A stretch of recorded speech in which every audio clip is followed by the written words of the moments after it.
છોકરાઓને સાચવતા હોય, છોકરાઓ એમને સારી રીતે રાખતા હોય ત્યારે જ માતાઓ આટલી બધી આનંદથી રહી શકે.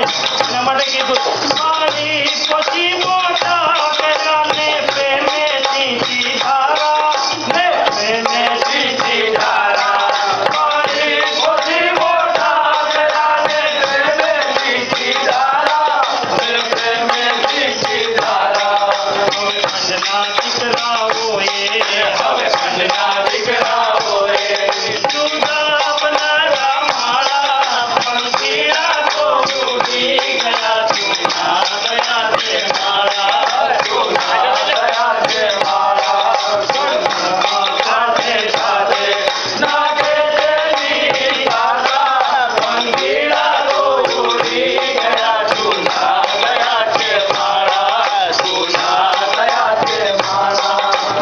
જવાનું હોય કે નાના છોકરાઓ 7મી માળે કે 10મી માળે રહેતા હોય અને બાપા કહે કે જાતો બેટા જરા એક નીચેથી સિગરેટનું પાકીટ લઈ આપતો તો એ લિફ્ટમાં નહીં જાય. આમ ખાસ દાદા દોડતો નીચે ઉતરશે અને દોડતો ચડશે.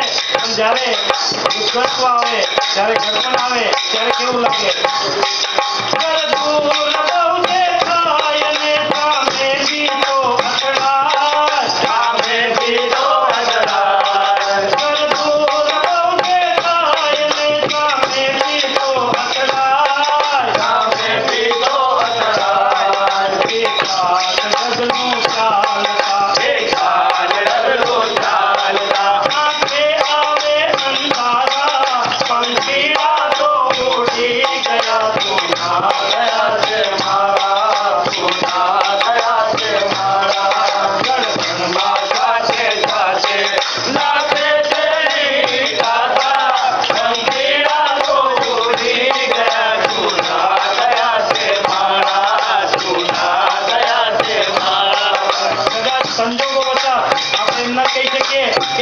છોકરાઓ જેવું ખરાબ હોય ત્યારે સંજોગો એવા ઉભા થતા હોય કે ગરમ પદાર્થનો સમાવેશ ન થાય ત્યારે છોકરા નશા થઈ જાય ત્યારે મા બાપ થાય કંઈ વાંધો નહીં, દીકરી તો છે ને અને દીકરીને વાલમાં ભરેલો કીધું છે કારણ કે દીકરીને બહુ હેત હોય છે મા બાપ માટે.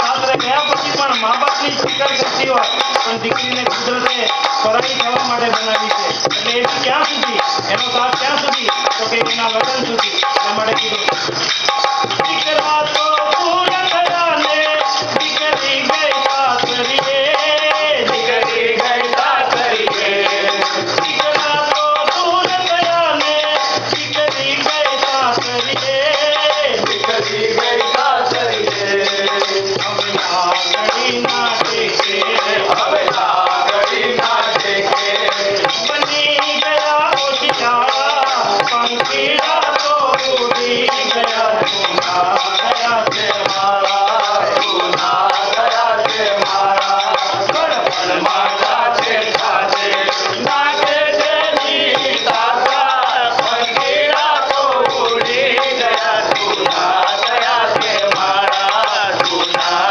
ગયા છે મારા. આ જિંદગીની છેલ્લી અવસ્થામાં શરીર કેવું થઈ ગયું હોય એને હાડપિંજર સાથે ટકરાયું છે અને એ હાડપિંજર કેવું હોય હાડપિંજરમાં તમે ધક્કો મારો કે ફૂંક મારો તો હલે પણ એ ચાલી ન શકે. એના માટે કીધું આ તો જીવનનું હાડપિંજર હલે પણ ચાલે નહીં હાલે પણ ચાલે નહીં. આ તો જીવનનું હાડપિંજર હલે પણ ચાલે નહીં હાલે પણ ચાલે નહીં.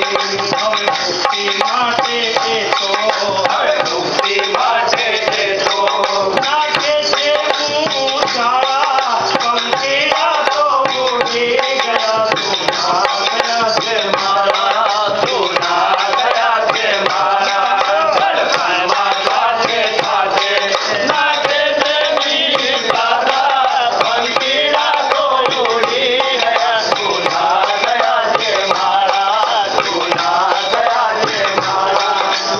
બચપન જાય ને જવાની આવે પણ ત્યારે કદાચ કોઈને એવો વિચાર નતો કે આ જવાની પણ એક દિવસ જવાની છે એટલે જવાનીમાં આપણે કંઈ યાદ કરીએ નહીં, પ્રભુનું નામ લીધું ન હોય અને જ્યારે ઘટના આવે ત્યારે આપણા જીવનનો લેખાજોખો કરવા બેસીએ. એના માટે કીધું